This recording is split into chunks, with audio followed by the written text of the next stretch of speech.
신령스런 스님의 기묘한 볏짚다마니. 어느 시골 마을에 일찍이 남편을 여의고 아이도 없이 혼자 수절하면서 어렵게 살고 있는 과부가 있었다. 그 과부는 인근에 널리 소문이 날 정도로 정절을 생명처럼 여겼으며 행동 또한 정숙하니 마을 사람 그 어느 누구도 그녀를 업신 여기는 이가 없었다. 그러던 어느 날이었다. 여인이 저녁밥을 먹고 집에 있으니 바람을 진 스님 한 분이 석장을 짚고 찾아와서 하룻밤 재워줄 것을 청하는 것이었다. 나무아미 다불 지나가는 소승이 온대 오늘 하루 묵어갈 수 있겠는지요? 이에 부인이 나가서 정중히 합장배례를 하고는 말하였다. 스님, 죄송하온데 저희 집은 여자 혼자 사는 데다 방 또한 하나뿐이니 스님을 재워드릴 수가 없습니다. 다른 곳을 찾아보셔야 할 듯합니다. 이에 스님도 합장배례를 하면서 간청했다. 해가 진 지 이미 오래되어 사방이 어둡고 캄캄하여 길조차 보이지 않으니 하룻밤 자고 가게 해주시면 큰 은혜이겠습니다. 나무관세 음보살. 스님의 계속된 부탁에 부인은 더 이상 거절할 수가 없어 스님을 방으로 안내했다. 스님, 잠시만 쉬고 계십시오. 제가 밥이라도 대접해드릴 테니. 고맙습니다, 보살님. 그렇게 잠시 방 안에 앉아 있으니 비록 보리밥에 나물국이지만 정결하게 밥상을 차려 올렸다. 차린다고 차렸는데 입에 맞을런지 모르겠사옵니다. 아이고, 보리밥에 나물국이면 진수성찬이지요. 배가 고프던 잠인데 잘 먹겠어 그려. 그렇게 밥을 먹고 나자 여인은 늙은 스님을 따뜻한 아랫목에서 쉬게 하고 자신은 운목에 자리를 잡고서 잠을 청하려 하였으나 도통 잠이 오질 않았다. 그렇게 시간은 흘러 한밤중이 되었다. 코를 골며 깊이 잠이 든 스님 옆에서 잠을 설치며 뒤척이고 있던 부인의 배 위로 스님의 다리 한쪽이 턱하고 올라오는 것이었다. 이에 부인은 순간 깜짝 놀랐으나 이내 마음을 가라앉히고 두 손으로 공손하게 다리를 들어 방바닥에 내려놓았다. 그렇게 한동안 움직임이 없던 스님이 얼마 뒤 또다시 몸부림을 치더니 이번에는 손을 들어 부인의 가슴에 툭 하고 걸쳐 놓는 것이었다. 이번에도 부인은 공손히 스님의 손을 들어 방바닥에 내려놓으며 중얼거렸다. 대사께서 온종일 돌아다니시느라 몹시 피곤하신 게로구나. 그렇게 어영부영 잠을 설치다 보니 어느새 달개 울음소리가 들려왔다. 여인은 자리를 정리하고 일어나 정성껏 밥을 지어 깨끗하고 단박한 반찬을 곁들여 스님에게 아침상을 드렸다. 이에 아침밥을 달게 다 드신 스님이 부인을 불러 말했다. 이보시오. 볏짚 몇 단만 구해다 주실 수 있소? 무엇에 쓰시려고 그러십니까? 내 좀 만들어야 할 물건이 있어서 그러오. 잠시만 기다리시지요. 제가 구해다 드리겠습니다. 고맙소 부인. 얼마 지나지 않아 여인이 집 몇 단을 가지고 오자 스님은 잠깐 사이에 짚을 엮어 작은 가마니 하나를 만들어주면서 말하였다. 후한 대접에 보답하고자 만들었으니 잘 사용하시오. 그러더니 감사의 인사도 하기 전에 돌아서서 소매를 떨치며 떠나가는데 그 모습이 순식간에 사라지니 여인은 어리둥절해하며 중얼거렸다. 에그머니, 이게 무슨 조화람. 이리도 걸음이 빠른 사람이 어디 있단 말인가? 꼭 하늘로 솟아버린 것 같구만 그래. 한동안 놀란 눈을 비비며 이리저리 두리번거리던 부인이 작은 가마니 안을 들여다보고선 또 한 번 크게 놀라며 말하였다. 어쩔시구. 도대체 쌀은 어떻게 가마니 속에 들어있는 거지? 놀랍게도 스님이 만들어 놓은 작은 가마니 속이 쌀로 가득 차 있는 것이었다. 더욱 놀라운 것은 이 쌀을 뒤주로 옮겨 담고 그 속을 비울 때마다 작은 가마니 속은 금방 다시 쌀로 가득 차 있는 것이었다. 퍼내고 또 퍼내도 가마니 속이 쌀로 가득 차니 평생 배고를 걱정은 안 해도 되겠구나. 참으로 고맙습니다 스님. 이 은혜 평생 잊지 않겠나이다. 그렇게 가난하게 살던 부인은 얼마 지나지 않아 큰 부자가 되었다. 하지만 이를 이상히 여긴 마을 사람들이 몰려와 의심의 눈초리를 하고선 매섭게 몰아붙이며 캐묻는 것이었다. 얼마 전까지만 해도 끼니도 못 챙기고 살떡량으로 겨우 입에 풀칠하던 사람이 갑자기 어이리 큰 부자가 되었소. 무슨 서방질이라도 하는 것이오? 아니면 밤마다 도둑질을 하고 다니는 것이오? 어서 말해보시오어서. 마을 사람들의 의심의 말에 어쩔 수 없이 자초지종을 말하며 작은 가마니로 시범을 보이자 그제서야 마을 사람들이 의심을 거두고 신기해하며 말하였다. 이것은 분명 부처님께서 자네의 착한 행실을 어렵게 여겨 보내주신 선물일 걸세. 뿌린 대로 거둔다더니 그 말이 딱일세 그려. 그날 이후 부인은 쌀로 모은 재산의 대부분을 형편이 어려운 이웃을 돕는 데 사용하며 마을 사람들과 이전보다 더욱 화목하게 지내게 되었다. 한편 이웃 마을에 사는 욕심 많고 시기심 강한 과부 하나가 그 얘기를 듣더니 시샘을 내며 말하였다. 소문이 사실이란 말이지? 스님만 내 방에 재우면 내가 부자가 될 수 있다는 게지? 나도 같은 과부인데 나라고 못하라는 법 있나? 스님도 보고 부자도 되고 누워서 떡 먹기지 뭐. 그러던 어느 날 저녁이었다. 한 노승이 바랑을 지고 석장을 짚은 채 대문에 서서 하룻밤 묵어가기를 청하는 것이었다. 이보시오. 소승이 가는 길이 멀어 하루를 묵어 갔으면 하는데 허락해 주시겠소? 아이고 어서 오시오 스님. 얼마나 기다렸게요? 이제 나저제나 언제 오시나 목이 다 빠져버렸네요. 오매불망 기다리던 스님이 나타나자 버선발로 뛰쳐나가 반갑게 맞이하고는 푸짐한 저녁 밥상을 차려 대접하고선 슬쩍 눈치를 살피더니 말하였다. 스님? 왜 그러시오 부인? 스님께선 여기 아랫목에서 주무시오. 난 저기 윗목에서 자면 되니. 아니오 부인. 나는 옆방에서 자면 되니 소승 때문에 불편을 자처하지 않으셔도 됩니다 그려. 옆방엔 습하고 곰팡이 가피어 사람 잘 곳이 못 되니 여기서 꼭 저와 함께 주무셔야 합니다. 아시겠지요? 그럼 그렇게 하십시다. 여인의 강요 아닌 강요에 어쩔 수 없이 한 방을 쓰게 된 스님은 그때와 다름없이 코를 골며 어느새 잠이 들어버렸다. 그때를 기다려 잠자는 척을 하던 과부가 스님의 옆에 바짝 붙더니 스님의 다리가 올라오기만을 기다리고 있었다.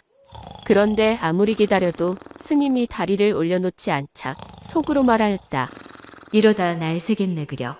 네 다리나 내 다리나 어느 것이든 올려놓으면 그만이지. 안 그래? 그러더니 자신의 다리를 스님의 배 위에 턱 하고 올려놓는 것이었다. 이에 잠이 깬 스님이 여인의 다리를 보더니 두 손으로 공손하게 들어 바닥에 내려놓았다. 그리고선 다시 잠에 들었다. 그렇게 얼마 뒤 과부는 스님의 눈치를 살피더니 이번에는 몸부림을 치는 척하면서 자신의 팔을 스님의 가슴 위에 얹어놓았다. 스님은 이번에도 역시 과부의 팔을 두 손으로 공손히 내려놓으며 중얼거렸다. 잠 좀 잡시다 부인. 왜 이리 빈승을 괴롭히는 것이오? 그렇게 밤새 과부와 스님은 올렸다 내려놓기를 반복하니 어느덧 날이 밝아왔다. 여인은 일찍이 아침밥을 짓고 좋은 반찬을 만들어 스님께 대접하였다. 이에 아침 식사를 마친 스님이 여인에게 청하였다. 부인, 집 몇 단만 구해주시겠소? 내 기님 만들 것이 있어 그러니 부탁하오. 구해드리다마다요. 얼마든지 구해드리지요. 그 말에 과부는 크게 기꺼워하며 볏짚 여러 단을 스님에게 가져다 주었다. 그러자 스님은 과부가 준비해준 지푸로 부인의 집에서 본 것과 똑같은 작은 가마니 하나를 엮어 여인에게 건네주곤 호룰자리를 털고 길을 떠나갔다. 이것이 연마을 과부를 부자로 만들어 주었다는 그 가만이구먼. 광채가 나네 광채가 나. 살다 보니 이런 날도 오고 모든 게 다 천지신명님 덕분입니다. 감사합니다. 감사해. 이윽고 과부는 당연히 썰이 들었을 것이라 생각하고 설레는 듯 가만히 안을 들여다보더니 화들짝 놀라 뒤로 낮아빠지며 소리쳤다. 에그머니? 이 놈의 땡중이 달라는 쌀은 안 주고 이게 뭐람? 가만히 속은 온통 벌떡거리는 남자의 양근으로 가득 차 있었는데 깜짝 놀란 과부가 어쩔 줄 몰라 가마솥에 쏟아붓고 삶아버리려 하자 가마솥 뚜껑을 열고 튕겨져 나올 만큼 그 양이 늘어나기 시작했다. 아니, 왜 이러는 것이더냐? 미치고 팔짝들 노릇이 아니더냐? 이놈들을 다 어쩐단 말이냐?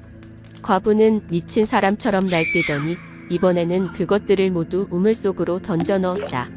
하지만 우물 속을 가득 채우고 그것도 모자라 우물 밖으로 마구 뛰쳐나오더니 뜰 여기저기를 날뛰며 온 집안을 쑥대밭으로 만들고 다니는 것이었다. 실로 남근 지옥이 따로 없구나 따로 없어. 내 지금 살아있는 것은 맞더냐? 결국 과부는 더 이상 어쩌지 못하고 바닥에 털썩 주저앉아 허망한 눈빛으로 탄식하며 말하였다. 내 욕심이 지나쳤소 스님. 내 지난 날을 크게 후회하오니 제발 용서 좀 해주시오. 내 앞으로 더 이상 탐욕된 삶을 살지 않을 터이니 이놈들 좀 어찌 해주시오 제발. 그렇게 과부는 사방천지 벌떡거리며 쌓여가는 양근을 하염없이 바라보며 욕심 많았던 자신의 과오를 눈물로 써 참회하니 어느 순간 양근들이 연기로 변하며 하나둘 자취를 감추기 시작하였다. 그러더니 이내 하얀 안개가 자욱하게 집안을 감싸더니 스님의 목소리가 메아리쳐 들려오기 시작했다. 무릇 욕망의 어리석음에 속지 말고 타인이 가진 것에 욕심내거나 화내지 말아야 하거늘 어리석은 중생아. 그대는 무엇이 그리 부족하여 이리도 가지려 하였단 말이냐? 어찌하여 탐욕의 굴레에서 허덕이고 있단 말이냐? 스님의 뼈를 때리는 훈계의 말에 과부는 자신의 부끄러움에 머리를 조아린 채 눈물만 흘릴 뿐 그 어떤 변명도 하지 못하고 있었다. 어느 순간 한결 온화해진 목소리로 스님이 여인을 타이르기 시작했다. 그대는 오늘부터 욕망으로 인한 번뇌를 버리는 수행을 하도록 하라. 그리하면 극락정토에 다다를 수 있으니 곧 네가 부처이니라. 제가 어찌하면 되겠나이까 스님. 이미 너도 알고 있지 않느냐? 멀리에 있지 않느니라.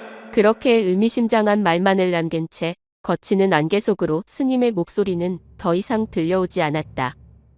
과부는 스님의 뜻모를 마지막 말에 해답을 찾아 몇 날을 고민하였지만 그 답을 찾지 못했다.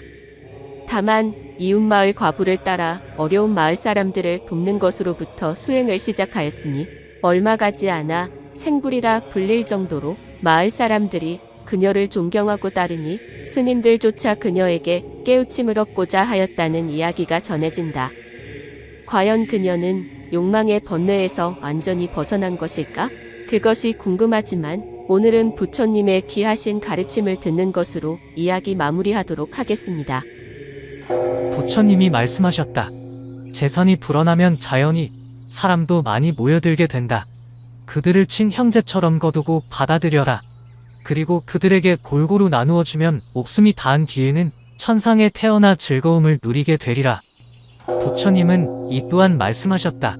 재물을 얻고자 할 때 해서는 안 되는 6가지 원칙이 있다. 첫째는 갖가지 노름으로 재물을 구하는 것이요. 둘째는 부적절한 시기에 재물을 구하는 것이며, 셋째는 술을 마시고 방탕하여 재물을 구하는 것이다. 넷째는 나쁜 것을 가까이 하여 재물을 구하는 것이며, 다섯째는 항상 풍류놀이를 좋아하면서 재물을 구하는 것이다. 마지막으로 게으르면서 재물을 구하는 것이니라. 님도 보고 뽕도 따고 과부와 머슴의 사랑 이야기. 어느 시골에 과부가 살고 있었는데 어린 머슴 하나를 종으로 거두고 있었다. 그 종놈은 나이가 17, 8세쯤 되었는데 어리석은 듯 행동을 하나 본성이 교활하고 괴가 많은 녀석이었다. 어느덧 누에치는 계절이 돌아와 과부가 종놈을 데리고 뽕을 따러 가야 하는데 이 어린 종놈과 함께 가는 것이 여간 신경 쓰이는 것이 아니었다. 요 녀석이 양기가 충천할 나이가 되어 혹여나 엉큼한 짓을 하면 어쩌노? 걱정일세 그려. 과부는 혹시라도 자신의 정조를 어지럽힐까 걱정이 되었던 나머지 종놈을 불러 은근슬쩍 질문을 던져보았다. 너 혹시 옥문이란 것을 아느냐?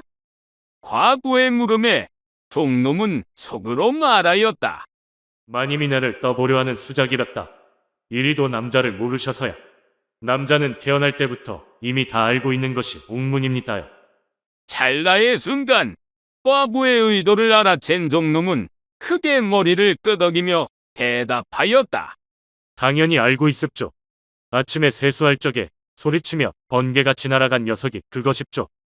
해벌쭉 웃는 얼굴로 답을 하는 종놈의 모습에 과부는 생각했다.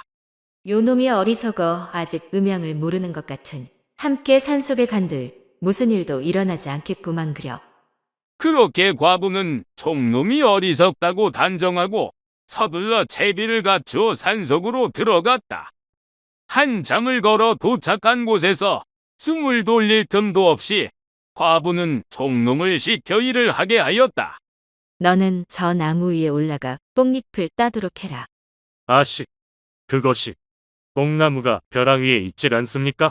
주위에 얼마든지 많은데 하필 이런 곳에 있는 걸 따오라니요.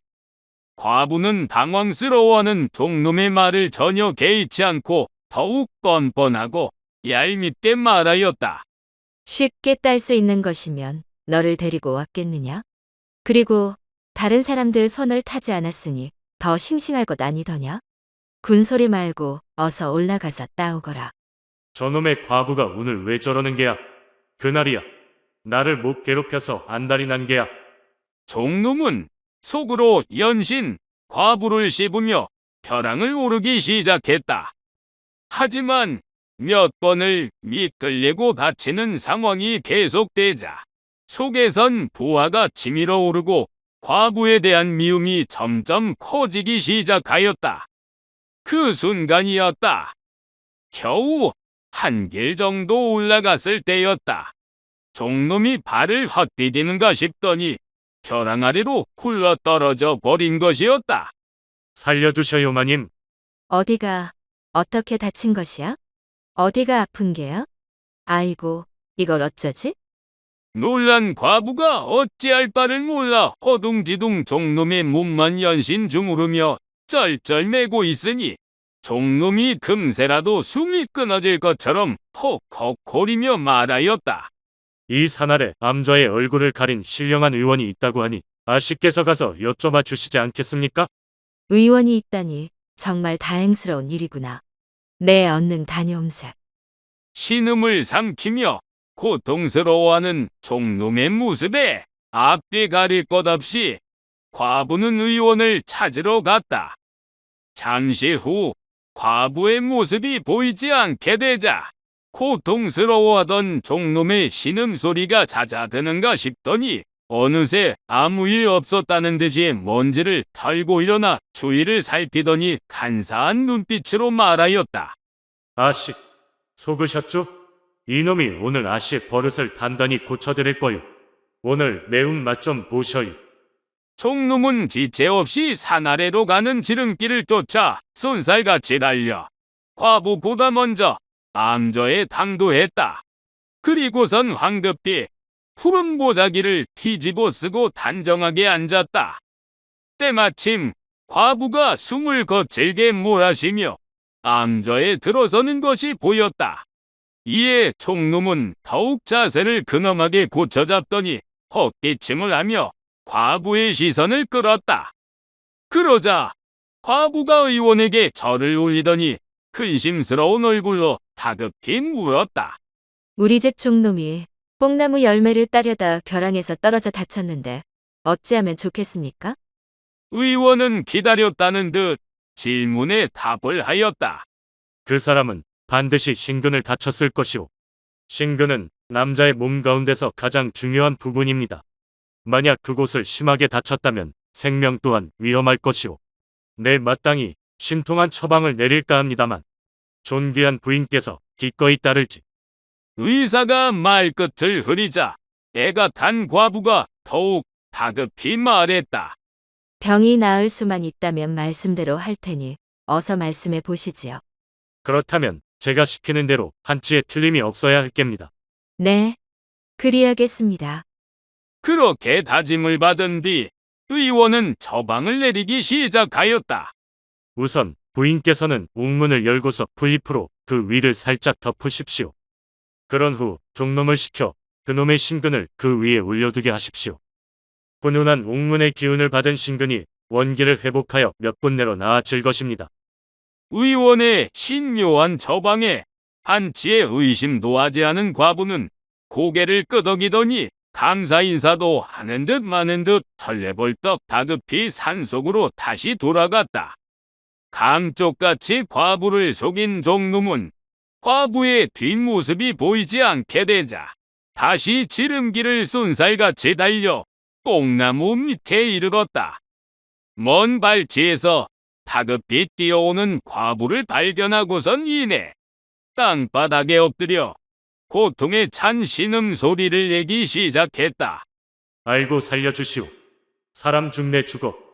종놈의 고통스런 신음소리에 더욱 마음이 급해진 과부가 그에게 다가가 의원의 처방을 말하자 종놈이 울먹이며 말하였다. 저야 죽으면 그만인데 어찌 차마 처방대로 하겠습니까? 만일 내가 죽는다면 우리 집 여러 수고를 누가 맡아 해주겠는가? 하물며 다만 그 기운만 쪼이면 된다지 않느냐? 걱정 말고 어서 서두르세나. 과부는 말이 끝나기도 무섭게 급히 숲사이 평평한 곳에 자리를 잡고 큰 대자로 누워 두 다리를 벌리더니 뽕나무 잎사귀로 그곳을 덮었다. 그리고선 종놈에게 다음 처방을 지시하였다. 어서 너의 신근을 올려놓고 홍기를 쐬도록 하거라. 어서. 과부의 손짓에 종놈이 다가와 아랫도리를 풀어 헤친 후 신근을 꺼내어 그곳에 턱하고 올려놓았다. 이윽고 신근으로 몰려든 기운이 흘러넘치기 시작하니 종놈의 그것이 껄떡거리는가 싶더니 이내 과부의 둔덕을 쳐대기 시작했다. 이에 과부는 자기도 모르게 손바닥으로 종놈의 볼기장을 때리기 시작했다. 나쁜 놈의 파리가 너의 볼기를 물어 그런 것이니 오해 말거라. 이놈의 파리들이 왜 이러는 것이더냐. 허이허이 저리 갔거라. 그 순간이었다. 과부가 진저리를 치며 짜릿한 비명소리를 내는 것이었다. 종놈의 볼기를 너무 격렬하게 후려쳤던 나머지 그만 종놈의 물건이 과부의 그곳으로 쑥 하고 빠져 들어간 것이었다. 이놈아, 이리도 글센 걸 보니 이제 다 나은 게로구나. 정말 신통한 의원이로다. 신통해. 이제 다 나은 것 같구머니 와씨. 의원님 덕에 님도 보고 뽕도 따고 일석이조가 따로 없구만요. 그날 이후 과부와 종놈은 매일같이 뽕나무 열매를 따러 산에 올랐다고 한다. 한간에 떠도는 소문에 의하면 그해 뽕나무 열매란 열매는 씨가 다 말라 진상품을 올리지 못할 지경이었다 한다. 믿거나 말거나 그렇다고 한다. 어쨌건 손뼉도 마주쳐야 소리가 난다고 했다. 애시당초 과부나 종놈 둘 다 서로에게 끌리고 있었던 것은 아닐까? 주저하지 말자. 마음에 드는 이성이 있다면 벼랑이 뽕밭을 추천해드린다. 한 번만 잘 고르면 그냥 게임 끝. 지극정성, 머슴을 치료한 안방마님. 어느 시골 마을 의원 집에 얼간이 머슴 하나가 새로 들어왔다. 얼간이긴 했지만 일 하나만큼은 몸을 아끼지 않고 자라요. 의원은 어느 누구를 만나든지 이 머슴의 칭찬을 아끼지 않았다. 그런데 어느 날 머슴이 의원을 찾아와서는 근심스런 낯빛으로 말하였다. 나으리, 어쩐지 요새 몸뚱이가 굶실굶실 이상스러운 것 같아요. 의원이 머슴을 이리저리 훑어보더니 말하였다. 겉으로 봐선 멀쩡한 것 같은데 말이다. 혈색도 붉으래 한 것이 더없이 좋은데 말이지. 어디가 어떻게 아픈지 더 상세하게 말해보거라. 딱히 아프다고 하기도 그렇고 어쩐지 여기가 좀 머슴이 말끝을 흐리며 민망한 듯 조심스레 사타구니 그 불룩하게 솟아오른 장소를 손으로 가리키는 것이었다. 의원은 무슨 병인지 눈치를 챈 듯 고개를 끄덕거리며 빙그레 웃으며 말했다. 그 병이라면 전혀 걱정할 것 없다. 내일 하루 시간을 비워줄 터이니 읍내 색시들한테 잠깐 다녀오거라. 그 병엔 읍내 색시만한 명약이 없느니라. 고맙습니다요, 나리. 분부대로 하겠구만요. 근디, 읍내 색시한테 다녀오라는 말이 뭐다냐? 나으리가 속에서라도 써주시는 거겠지? 신경 쓰덜 말더라고. 우리 나리께서 추천해주시니 아주 용한 곳이겠지 뭐. 주인의 처방이 당최 무슨 말인지 이해는 못하였으나 중병은 아닌 듯하니 머슴은 한결 가벼워진 마음에 콧노래를 흥얼거리기 시작하였다. 때마침 산책을 하던 안방마님이 콧노래를 부르며 흥에 겨워 일하는 머슴의 모습을 보고 걷던 걸음을 멈추고 말하였다. 이놈아, 아침까지만 해도 시무룩하던 녀석이 어찌 이리도 기분이 좋아졌더냐? 여종이랑 오입질이라도 했더냐? 알고마님, 나오셨소? 근디, 오입이 뭐단가요? 으이그, 니놈은 아는 게 뭐더냐? 그건 됐고 무슨 일이 있었는지 풀어보거라. 안방마님의 물음에 머슴이 자초지종을 설명하며 자랑질을 하자 갑자기 마님이 머슴을 가까이 부르더니 낮은 목소리로 말하였다. 이놈아, 이런 일이 있었으면 진작에 나를 찾아왔어야지. 내일 읍내 나갈 필요도 없느니라.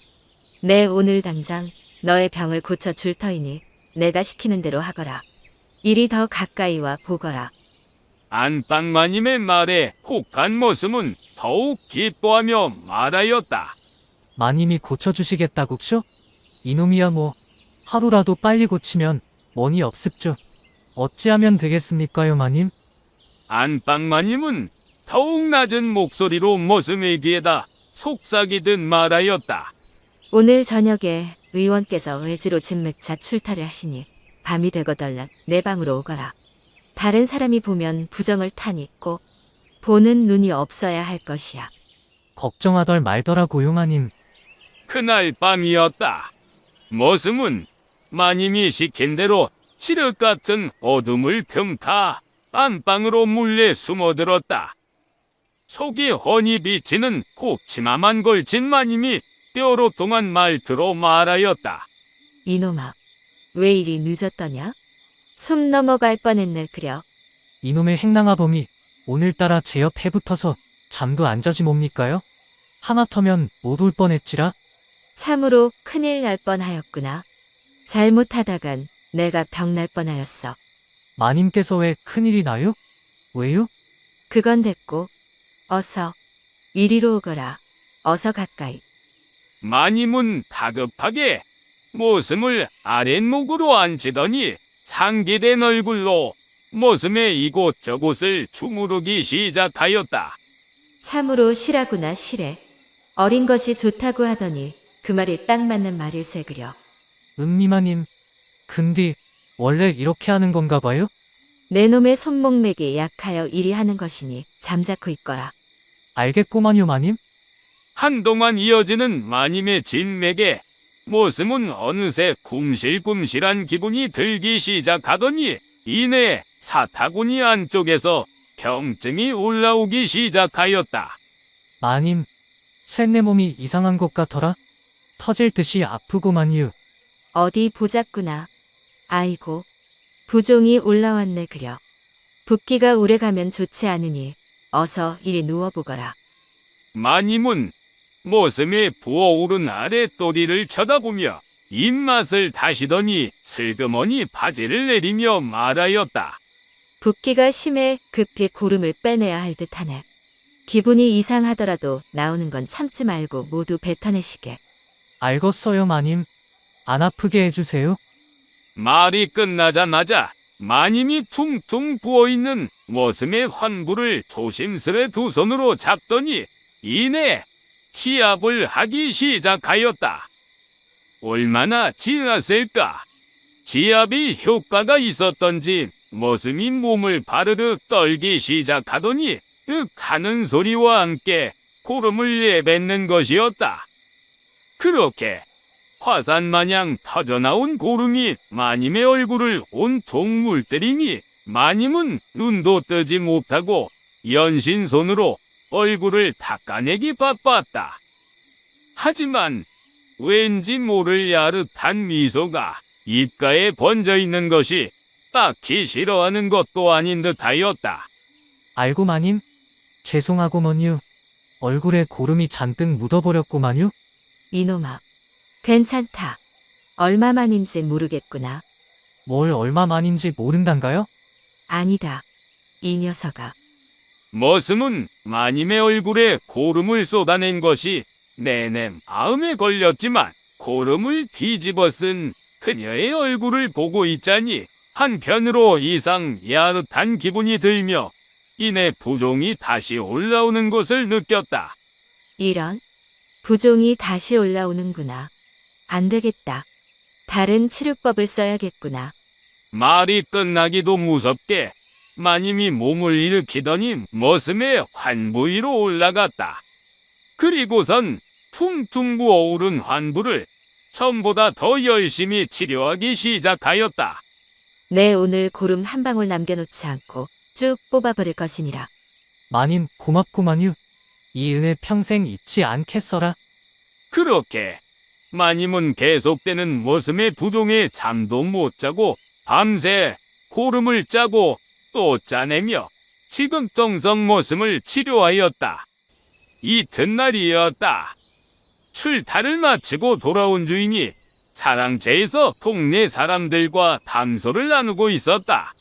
때마침 머슴이 그 앞을 지나가자 주인이 말하였다. 저 애가 방금 전 내가 이야기한 녀석이요. 올간이지만 일은 퍽 잘한답니다. 그러더니 머슴을 불러 묻는 것이었다.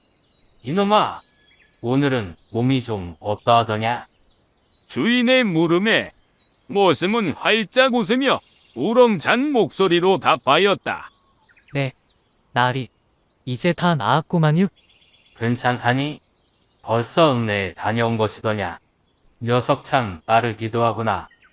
주인의 말에 머슴은 어젯밤에 있었던 일을 소상히 설명하며 자랑질하기 시작하였다. 아니고만요. 어젯밤에 안방마님께서 읍내까지 갈 것도 없다시면서 밤새 지극정성으로 치료를 해주셨습죠. 지금은 아주 개운한 것이 읍내 색시집엔 안 가도 되겠어라. 그게 사실이더냐? 머슴의 말에 할 말을 잃은 의원은 멀뚱멀뚱 허공만 쳐다보며 자신이 머슴보다 못한 얼간이었음을 깨닫고 스스로 집을 나가 산속으로 숨어버렸다고 한다. 전해지는 말에 의하면 이 의원은 훗날 달공산에서 특도를 하여 속세의 만병을 관장하는 신선이 되었다고 한다. 믿거나 말거나. 소금 장수의 가죽침. 어느 마을에 한 부부가 멀리 외지에 갈 일이 생겨 길을 나설 때였다. 동네 앞 고갯마루 언덕에 다다를 때쯤 소금 장수가 나무 밑에 앉아 땀을 식히고 있는 것을 보게 되었다. 소금 장수를 본 부인이 소금 장수에게 다가가더니 말을 붙였다. 이보 소금 장수. 저 마을로 소금 팔러 가오. 그런데 왜 그러시오? 그러면 우리 집에는 가지 마오. 부인의 뜬금없는 말에 소금 장수는 의아해하며 물었다. 아니, 왜 가지 말라는 거요?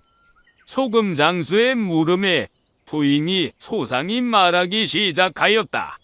집에 딸 하나만 남겨두고 일가 잔치집에 가서 사흘 후에나 돌아오니 소금 살 사람도 없소. 그렇게 하지요. 그런데 댁이 어딘지 알아야 안 가지요. 소금 장수의 물음에 어리석은 부인이 답하였다. 저기 저 지붕 위에 고추 널어놓은 집이 우리 집이오. 어디 저 집을 말 안 하고 그 집 말이오. 절대 가지 마오. 소금 살 사람도 없는데 뭐 하러 가오? 염려 마시고 다녀오시오. 그렇게 집을 알아낸 소금 장수는 다시 길을 떠나는 부부를 향해 따뜻이 인사를 하고선 속으로 말하였다. 오후, 괴제라. 오늘 운수 대통한 날일세 그려. 얼마 후 부부 내외가 저 멀리 사라져 보이지 않자 곧바로 처녀 혼자 있는 집으로 달려간 소금 장수는 삽장문 앞에서 호기 있게 처녀를 불렀다. 아가야, 안에 있느냐? 아가? 잠시 후 커다랗게 말만한 처녀가 나와 쭈뼛거리며 말하였다. 우리 집에는 아무도 없습니다. 다음에 다시 오시어요. 작은 목소리로 들리듯 말듯 말하더니 다시 숨어버리자 소금 장수가 다시 근엄한 목소리로 처녀를 불렀다. 겁내지 말고 이리 나오거라. 나는 내 외삼촌이니라. 어려서 보고 다 커서 삼촌을 보니 못 알아보는 것이 당연하지 않. 네가 벌써 이렇게 컸어. 훌륭하게 자랐구나. 외삼촌이라는 말에 얼굴을 빼꼼 내밀더니 조심스레 말하였다. 오늘은 부모님이 안 계시니 다음에 오셔요, 외삼촌. 안 그래도 내 부모님이 부탁으로 이리 왔느니라. 일가 잔치집에 가야 하는데 사흘 후에나 돌아오니 네가 걱정이라시며 오랜만에 조카 얼굴도 보고 좀 돌봐주라시더구나. 그제서야 안심한 자녀는 나와서 절을 올리고 방에 모신 뒤 씨암탉을 잡아 저녁 식사를 대접했다. 우리 조카가 장성하여 외삼촌에게 이리 저녁 밥상도 올리고 내 감개가 무량하구나. 기특하도다 기특해. 아닙니다, 외삼촌. 당연히 해야 할 일인 것을요. 그렇게 외삼촌인 척 처녀와 대화를 주고받다 보니 배도 부르고 반주를 펴뜨린 탓에 슬슬 흑심이 동한 소금 장수는 넌지시 수작을 걸기 시작했다. 아가, 너 속병이 있어서 고생하는구나. 아니요. 전 아무 병도 없는데요. 그래? 너는 몰라도 내 눈은 못 속인다. 너 해를 보면 눈이 시큼시큼하지? 네, 그러하지요. 그게 속병이 있어서 그렇다. 밥을 먹으면 배가 불룩하지? 네, 그러하옵니다. 거 봐라. 무거운 것을 들면 팔이 나른하고 아프지?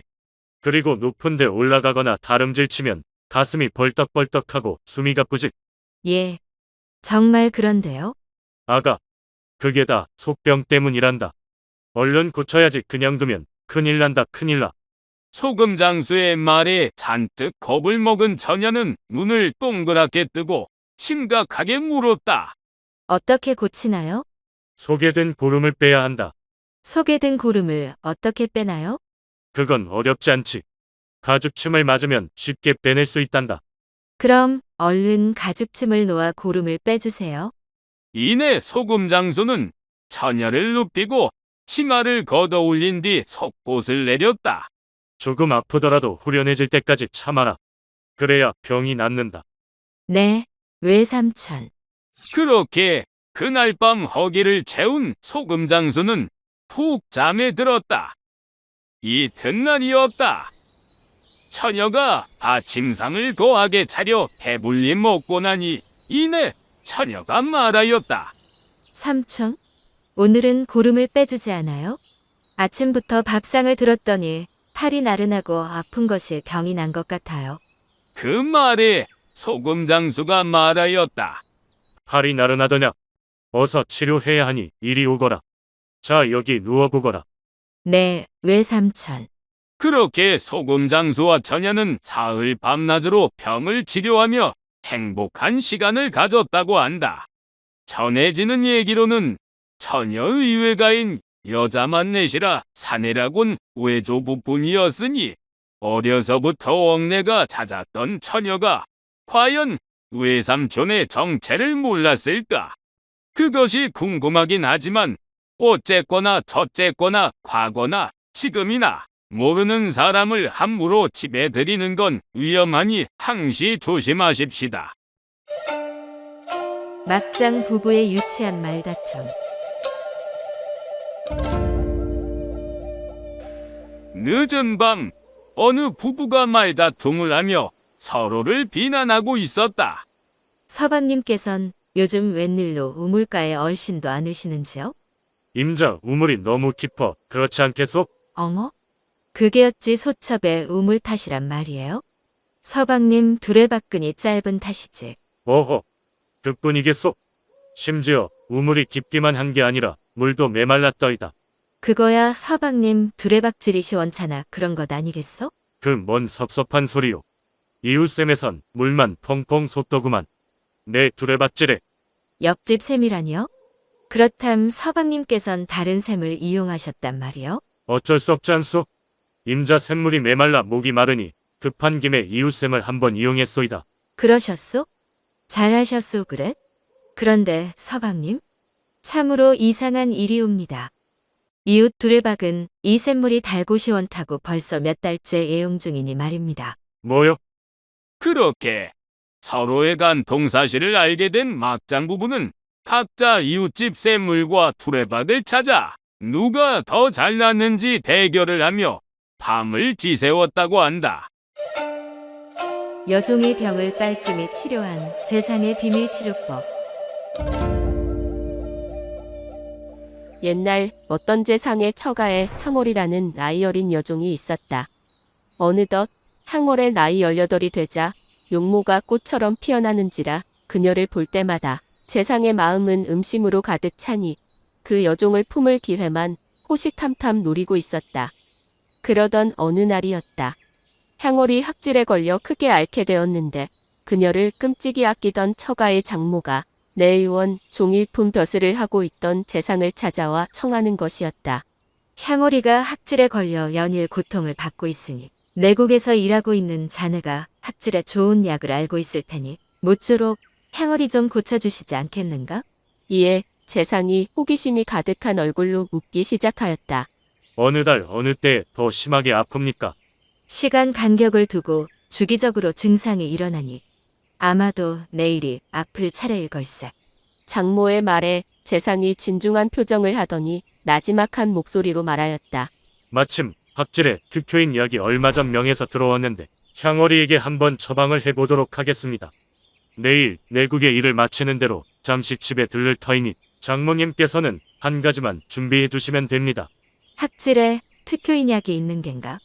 거 참 잘 되었어. 그래, 내가 뭘 준비해 놓으면 되겠는가? 장모의 말에 재상이 더욱 나지막한 목소리로 비밀스럽게 말하였다. 얼마 전 명나라 사신이 다녀가며 진상한 귀한 약재인데 왕실에서만 사용할 수 있는 것이라 함부로 반출하였다간 난리가 나니 장모님께선 절대 누구에게도 이 사실을 발설하셔선 안 됩니다. 이 사위에 목이 달아나는 일이니 꼭 약조하셔야 합니다. 향어리를 끔찍이 아끼시는 어머님을 위해 사위가 큰맘 먹은 것이니 부탁드립니다. 알겠으니 내가 뭘 하면 될지 어서 말해보시게. 그렇게 장모의 다짐을 받은 후 재상이 말하였다. 후원 깊숙한 곳에 큰 병풍을 둘러치시고 은밀히 치료할 수 있는 공간을 준비해 두시어요. 그리고 그 근처에 함부로 사람이 들어오지 못하도록 해주시기만 하면 됩니다.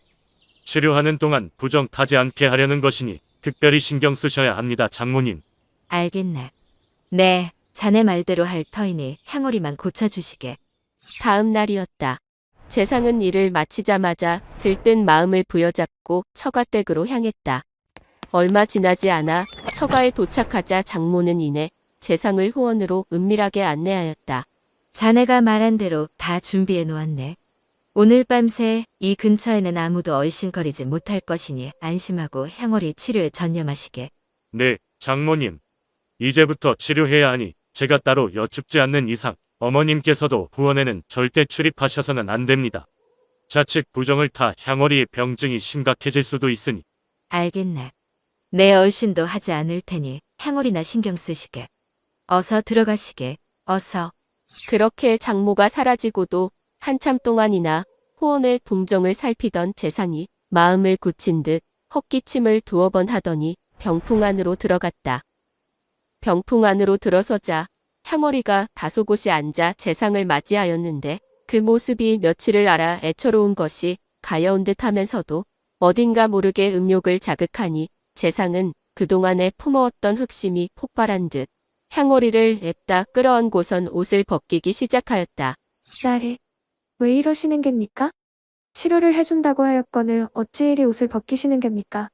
치료의 기본은 더러운 것을 제거하는 것에 있음이니라. 내 옷에 묻은 잡기를 모두 벗겨버리는 의식이니 마음을 편히 하고 내가 하는 대로 가만히 있도록 하거라. 그렇게 재상은 한동안 향오리의 몸을 구석구석 살피는가 싶더니 어느 순간 향오리의 음호를 만지며 그의 거양을 꼽더니 말하는 것이었다. 학질은 흉악한 병이라 내가 이렇게 하지 않으면 절대 떨어지지 않느니라. 금세 병이 떨어질 것이니 조금만 참아보거라. 이에 크게 놀란 향오리의 등에서 식은 땀이 비처럼 연신 쏟아져 나오니 금세 축축해진 몸에 한기가 스며든 듯 떨리는 목소리로 말하였다. 나리, 만일 마님께서 아시게 되면 틀림없이 저에게 죄를 물을 것인데 어찌 제가 감당하라 이러시는 겁니까? 향오리의 두려움 섞인 말에 재상이 그녀를 달래며 말하였다. 마님께서 이리 하라고 하여 하는 일이니 걱정하지 마시게. 그리고 여기엔 개미 한 마리 얼씬하지 못하도록 하였으니 너와 나의 비밀치료법은 그 누구도 모를 것이니 학제를 떼고 싶으시거들라 어서 두 눈을 감고 치료에나 전념하시게.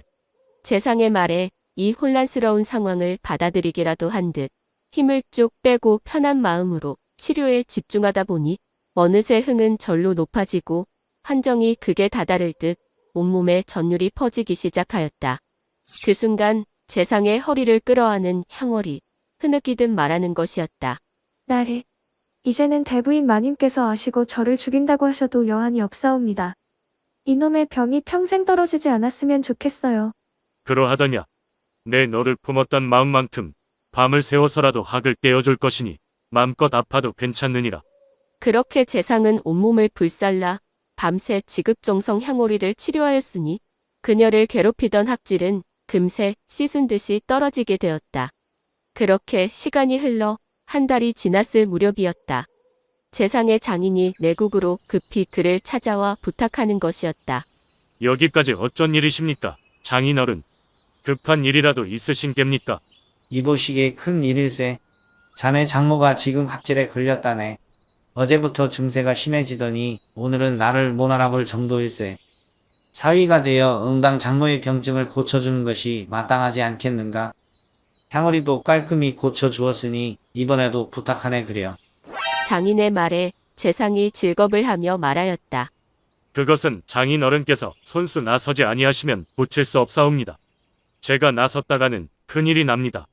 그렇게 말하고선 황급히 자리에서 일어나 총총걸음으로 친구의 집으로 피신하였더라 한다.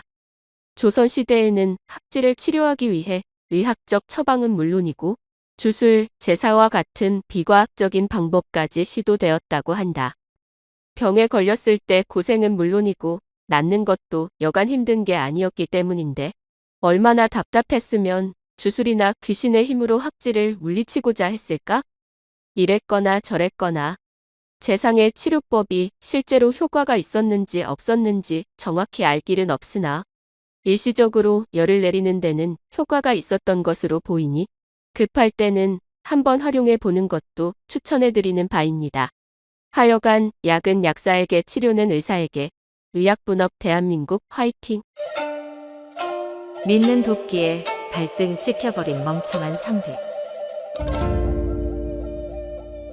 어떤 선비가 애월이라는 아름다운 첩을 두고 있었다. 그러던 어느 날 첩이 선비에게 청하였다. 나으리? 여름도 되었고 하니 고향에 잠시 다녀오면 안 될까요? 안 될 것 없지요. 누구 청인데 거절하겠소.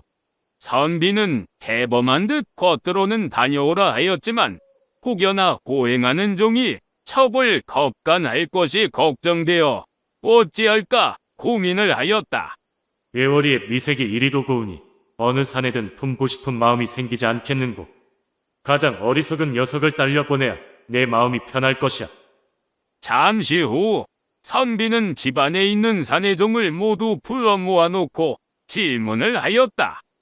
너희들은 여자의 웅문이 어디에 있는지 알고 있느냐? 옥문이 어디 있는지 모르는 사내도 있던가. 호참, 질문 같은 질문을 해야 답을 하지. 선비의 말에 종들이 피식피식 웃으면서 대답하지 않고 있는데 어느 종이 냉큼 대답을 하는 것이었다. 그건 양미간에 있는 것이죠? 곱게 쭈그리고 있는 것이 그것입니다요. 그 종의 말에 여기저기에서 한바탕 웃음이 터지기 시작하니 선비 또한 그 종의 우둔함이 마음에 들어 크게 기뻐하며 생각했다. 이 녀석이면 되겠어. 남녀 사이의 음사를 전혀 모르는 듯하니 보행을 보낸다고 해도 별 일이야 일어나지 않을 테지. 이 종은 어려서부터 선비의 집에서 일한 꺽쇠 녀석으로 겉보기에 어리석어 보이나 속으로는 은큼한 데가 이루 말할 데가 없는 녀석이었다. 이 사실을 알 리 없는 선비는 꺽쇠에게 첩을 호행하게 하였다. 꺽쇠 내 녀석이 작은 아씨를 모시고 고향집에 좀 다녀와야겠다. 불편하지 않게 잘 모시고 조심히 다녀와야 하느니라. 일이라도 생기면 내 녀석 목숨도 무사하지 못할 것이야. 네. 여부가 있겠습니까요? 제 천한 목숨이 뭐가 중한디요? 이 한 목숨 바쳐서라도 작은 아씨를 보호하고 지킬 거구먼요. 걱정하지 마셔요. 그렇게 작은 아씨와 꺽쇠는 채비를 갖춰 길을 나섰다. 그렇게 한두어 시간을 쉼없이 걷다 보니 더운 여름 땡볕에 말도 지친 듯하고 꺽쇠도 힘겨워하는 모습에 작은 아씨가 말하였다. 조금만 가면 큰 냇가가 나오니 거기서 잠시 쉬어 가도록 하자꾸나. 하루를 꼬박 가야 하니 말에게도 물 좀 먹이도록 하거라. 네, 마님. 이윽고 냇가에 당도하니 꺽쇠는 말 한 장을 풀고 말에게 물을 먹이고선 이내 훌러덩 옷을 벗고 냇가에 풍덩하고 몸을 내던지는 것이었다. 아이고, 시원하구먼. 올여름은 왜 이리 더운 것인지 지는구만저. 그때였다. 나무 그늘에 앉아 땀을 식히던 아씨의 눈에 물장구를 치며 미역을 감는 꺽쇠의 두 다리 사이로 뭔가 묵직한 것이 덜렁덜렁거리고 있는 것이 보였다. 에그머니, 저 녀석이 왜 저러는 것이야? 멍청하다더니 부끄러움도 없는 모양이야. 연신 눈을 가리며 민망해하기는 하였으나 그 낯빛에 싫어하는 기색은 전혀 보이지 않았다. 오히려 어느 순간 꺽쇠에게 다가가 그를 희롱하여 묻는 것이었다. 너는 양다리 사이에 고기로 된 막대기 같은 것이 있는데 그게 대체 무엇이더냐? 이에 꺽쇠가 자신의 물건을 쑥 들어올리면서 대답하였다. 처음에는 혹부리같이 작아 걸리적거리지도 않던 녀석이었습죠. 근데 점점 도단하는가 싶더니 지금은 이렇게 커져 덜렁거리니 거추장스럽기 짝이 없습니다요 그려. 어디다 써먹을 때도 없고 말입니다요. 그러다 저비에 거대하고 실한 꺽쇠의 약물에 홀딱 반했던 나머지 수작을 부리기 시작하였다. 나도 태어날 때부터 양다리 사이에 작은 구멍이 있었는데 차츰 커져 지금은 깊은 구멍이 되었지. 보아하니 너의 그 솟아난 막대기와 나의 움푹 패인 그곳에 짝이 잘 맞을 것 같은데 한번 맞춰보지 않겠느냐? 그 말에 꺽쇠가 속으로 폐제를 부르며 생각하였다. 마님, 여지껏 내 물건에 안 넘어온 여인네들이 없습죠. 오늘 애월 마님도 매운 맛 좀 보실 거요? 그러더니 해벌쭉 웃는 얼굴로 작은 아씨에게 말하였다.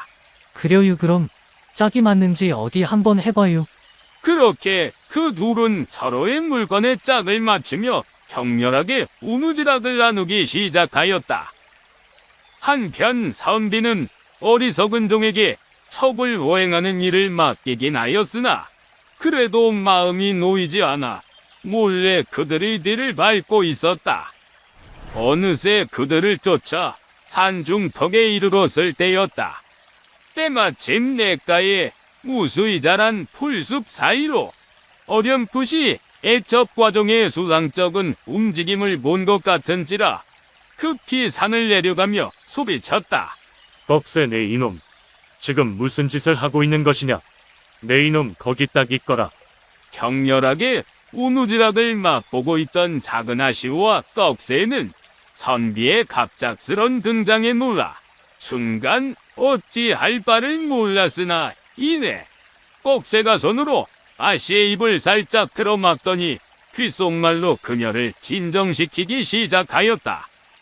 마님, 걱정하지 마시고 이놈만 믿으십시오. 그냥 제가 아는 대로 가만히 계시면 됩니다요. 아유, 이게 무슨 날벼락이냔 말이다. 꺽쇠 너만 믿는다. 그렇게 작은 아씨를 안심시키고선 자신의 주머니 속을 더듬더니 송곳과 노끈을 꺼내 작은 아씨의 소중이를 꿰매려는 신용을 하기 시작하였다. 때마침 이들 앞에 나타난 선비가 그 광경을 보고 꺽쇠에게 꼬디져 물었다. 지금 무엇을 하고 있는 것이야?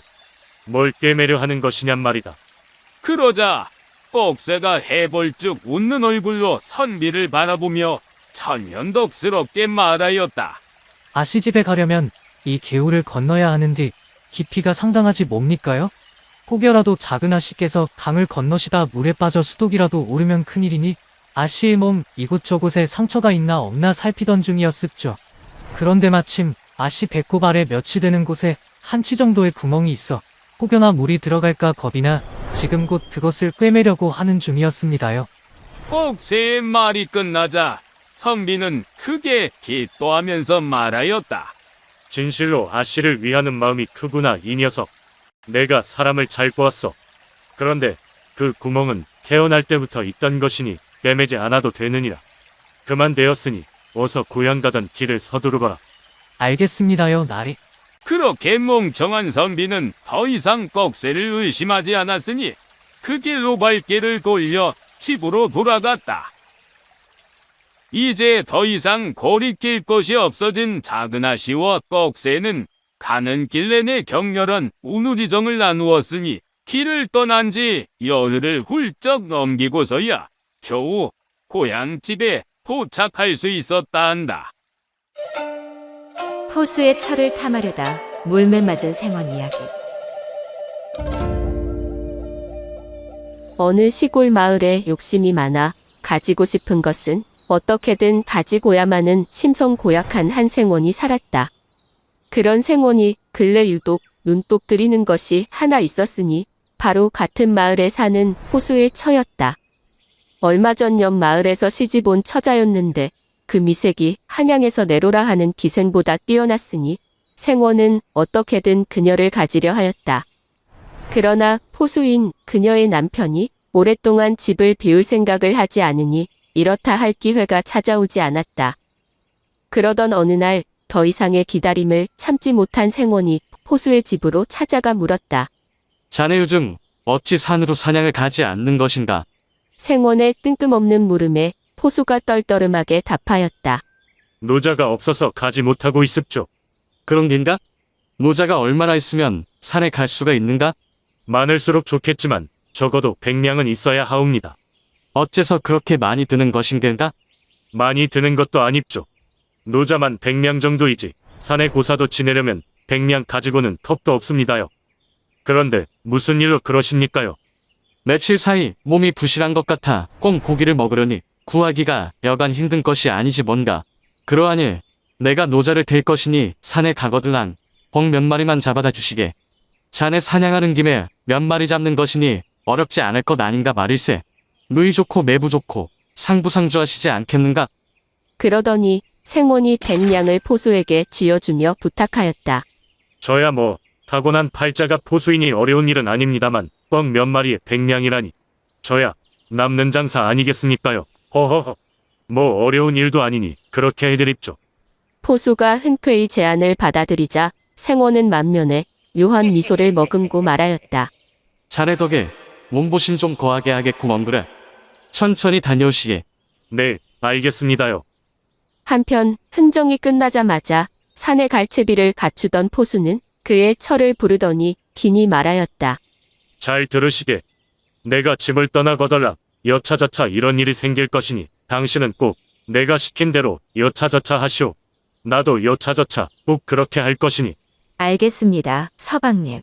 이미 오래전부터 생원이 자기 처에게 흑심을 품은 것을 알고 있던 포수는 처와 함께 그를 혼내줄 자기들만의 언약을 한 것이었는데 그 둘의 눈빛이 사뭇 예사롭지 않았다. 잠시 후 포수는 생원에게 엎드려 인사를 하며 말하였다. 소인이 떠나면 집안에 처 혼자 있게 되오니 생원님께서는 수고롭지만 여러 가지로 제 처를 보살펴 주시기를 바랍니다. 그러자 생원이 기꺼워하며 말하였다.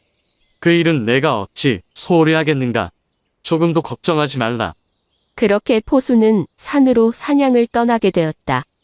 드디어 기회의 밤이 되었다. 생원이 장죽을 비스듬히 물고 포수의 집으로 다시 찾아와서는 그의 처에게 수작을 부리기 시작하였다. 오늘은 너의 남편이 없는데 홀로 공방을 지키는 것이 어렵지 않겠는가? 생원의 말에 포수의 처가 간드러진 목소리로 말하였다. 생호님 같으신 분이 직접 이리 살피러 오시니 무엇이 어려운 일이 있겠습니까? 포수의 처가 이렇게 말하자 생원이 곧 방 안으로 들어오더니 희롱의 말을 하기 시작하였다. 오늘 밤새 홀로 공방을 지킬 셈이신가? 어찌 나와 밤새 한바탕 씨름이나 해보실 텐가? 생혼 나리는 씨름을 잘하시나 보. 쇳내는 들배지기를 제일 좋아한다오. 그렇게 한동안의 희롱에도 실은 내색 없이 그의 농을 다 받아주는 그녀의 반응에 생원은 자목 기뻐하며 노골적으로 교합하자 유혹하기 시작하였다. 이에 여인이 선반 위를 손으로 가리키며 생원에게 말하였다. 생호님이 저와 교합하고 싶으신 생각이 있으면 저것을 내려서 얼굴에 동여매십시오. 그렇지 않으시면 저는 하지 않겠습니다. 어허, 저것은 무엇인고? 어서 이리 내어 보거라. 그러자 여인이 이내 선반 위에 얹어놓은 가면을 내리더니 생원의 얼굴에 동여매고자 하니 생원이 물었다. 가면을 꼭 써야 한단 말이지? 네, 그러하지요. 저는 남편과 동침할 때는 언제나 이렇게 이것을 얼굴에 묻고 합니다. 그렇게 하면 흥이 나고 그렇게 하지 않으면 흥이 나지 않더이다. 너의 말이 그렇다고 하니 어서 묶어보아라. 그렇게 여인은 생원에게 가면을 씌운 다음 끈으로 단단히 묶어 풀 수 없게 한 후 한동안 정신없이 술래잡기하며 서로를 희롱하고 있었다. 그때였다. 산에 갔던 포수가 갑자기 뒤뜰에서 방 안으로 들이닥쳐서는 들고 있던 몽둥이로 벽을 치고 들창 문을 치면서 난리법석을 부리며 큰 소리로 말하였다. 어떤 도둑놈이 남의 집 안방에 들어와서 남의 안을 겁탈하려 하느냐. 이런 놈은 패 죽여도 모자랄 것이다. 이에 생원이 크게 겁을 먹고 가면을 벗으려 하였으나 목 뒤에 끈이 단단히 얽매어져 있어 도저히 벗을 수가 없었다. 이 보시게. 잠시 멈춰 보시게. 날쌔나야. 나란 말일세.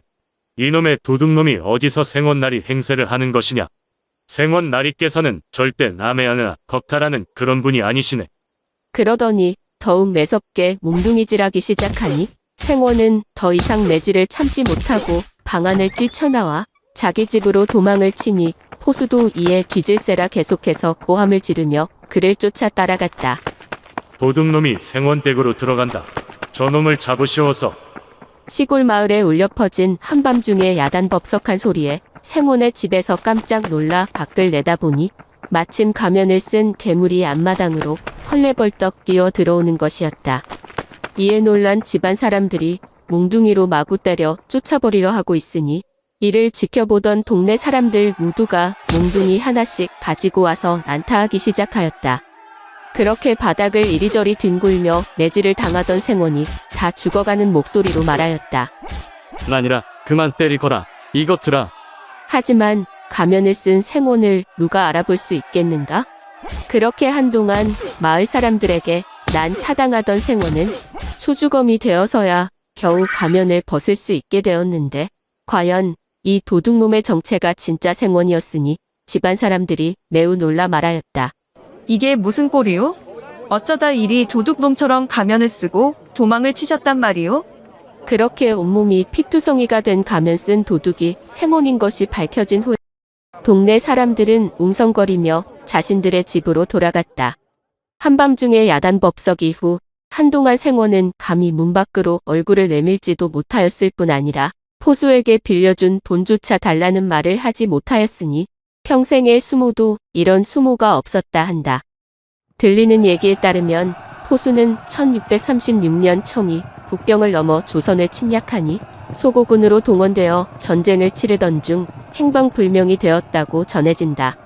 이에 그의 처는 한동안 그의 행방을 쫓아 전국을 헤매다 청나라까지 넘어갔으나 포수를 찾지 못하고 결국 머나먼 타지에서 객사했다는 안타까운 사연만 전해지고 있다. 뼈를 녹여주는 나그네의 놀라운 정체. 한 행상이 어느 민가에서 하룻밤을 묵게 되었다. 밤중이 되자 주인 부부가 교접을 하는 환성이 들려오니 이를 듣고 있던 행상이 괜한 호기심이 생겨 주인에게 물었다. 지금 하고 있는 일이 무엇이요? 그러자 주인이 대답하였다. 헉헉거리는 소리 들으면 모르시오. 지금 아내와 열심히 교접 중이오. 교접 중에 미안하오만. 네. 훈수 하나만 두어도 되겠소? 이 일 좀 하시나 본데. 그리하시오. 어디 말이나 들어봅시다. 네, 잠시 들어드릴 테니. 이에 행상이 근엄한 말투로 주인에게 훈수를 두기 시작하였다. 대체로 남녀가 결합함에 있어 두 가지의 격식이 있어. 그 하나는 깊이 넣고 오랫동안 교접함으로써 여자로 하여금 뼈가 스르륵 녹을 만큼 기분이 좋다 여기게끔 만드는 것인데 이것을 상격이라 하오. 격식 중에 가장 이상적인 격식이지요. 다른 하나는 격한 소리를 내면서 잠깐 동안의 방설에만 뜻을 두는 것으로 지금 당신이 하고 있는 것과 다를 것이 하나 없지요. 이름하여 합격이라 하는데 하수들이 나 즐겨하는 교접술이랍니다. 교합이라 함은 무릇 음양의 이치와 같아 한쪽이 강하면 다른 한쪽이 쉬이 흩어져 버리니 서로의 절정을 찾아 조화를 이룬다면 불로장생도 할 수 있으니 무엇보다도 중요하지요. 주인은 이상격과 합격의 이치를 잘 이해하고 교접을 하시는 게 중요하오. 작게는 어떻게 하는지에 따라 내일 밥상도 달라지니 말이오. 안 그렇소이까? 있기, 불로장생은 무슨. 이리도 싱거운 사람을 보았나. 상격이면 어떻고 합격이면 어떠하오. 내가 좋으면 여편네도 좋은 것이지 뭐가 되수요. 안 그렇소 마누라. 사내의 물음에 아내가 떨떠름한 표정으로 말하였다. 서방님이 그렇다면 그런 것이겠지요. 서방복 지지리도 없는 년이 뼈가 녹아내리는 기쁨 따위를 퍽이나 알기나 하겠어? 어서 하던 일이나 마저 하시오. 아내의 핀단에 머쓱해진 주인은 엄한 행상을 탓하며 퉁명스럽게 말하였다. 어서 귀 닫고 잠이나 주무시오. 남의 행방에 감나라 배나라 그만하고. 그러더니 조금 전보다 더 격하고 방정맞게 교접을 하는 것이었다. 에헤이, 상격과 합격을 잘 이해하고 교접을 하라 하였거늘 오늘만 사는 남자 같네 그려. 그렇게 한동안 옆방 상황에 귀를 기울인 채 혼잣말을 하며 혀를 끌끌 차던 행상은 얼마 지나지 않아 코를 골며 깊은 잠에 빠져버렸다. 때마침 주인 방의 교접도 막바지에다 다르니 이내 윽 하는 소리와 함께 주인의 코 고는 소리만 들려왔다. 오늘도 이리 가셨구먼. 볕 좀 녹여봐라, 이 화상아. 나는 이제 시작인데 너는 고루코름 쳐 자빠져 자면 이 끓어오르는 욕정은 어디다 풀라는 것이여? 아이고 내 팔자야. 그때였다. 신세한 탄으로 땅이 꺼져라 한숨만 쉬던 여인의 머릿속에 좋은 생각이 떠올랐다. 상격과 합격의 이치를 잘하는 사내가 옆방에 있는데 내 무슨 신세 한탄이나 하고 있단가? 내 오늘 밤은 반드시 상격의 대우를 받고 뼈 좀 녹여볼 것이구먼. 그렇게 여인은 남편의 옆에 누워 한동안 자는 척을 하는가 싶더니 얼마 지나지 않아 갑자기 남편을 걷어차며 다급한 목소리로 말하는 것이었다. 이보시오. 어서 일어나시오. 지금 내가 꿈인지 생시인지 모르겠는데 말이요. 우리 조밭이 멧돼지들로 쑥대밭이 되는 꿈을 꾸어불었구만요. 불기러네 불기려. 내가 신기가 있는 거 잘 알지 않소? 어서 조밭에 가보시오서. 우리 1년치 식량인데 없어져 버림은 이거 큰일이단께요. 어서 가서 멧돼지 녀석들 좀 확인하시오. 그럼 큰일이지. 내 이놈의 멧돼지 녀석들 다 잡아버리겠구먼. 남편은 여인의 말을 철석같이 믿고 허리에 화살을 차고 활을 들고 미친 듯이 뛰쳐나갔다. 아이고, 저런 모질이. 살다 저런 모질이는 우리 서방이 상격이야 상격. 하여간 내 오늘 뼈가 녹아내리는 기쁨이 무엇인지 깨닫고 있을 터이니 열심히 망이나 보고 오시구랴. 그렇게 남편의 뒷모습이 보이지 않자 여인은 조금의 주저함도 없이 행상의 방으로 들어갔다. 그리고선 깜짝 놀라 잠을 깬 행상에게 끼를 부리며 말하였다. 행상날이?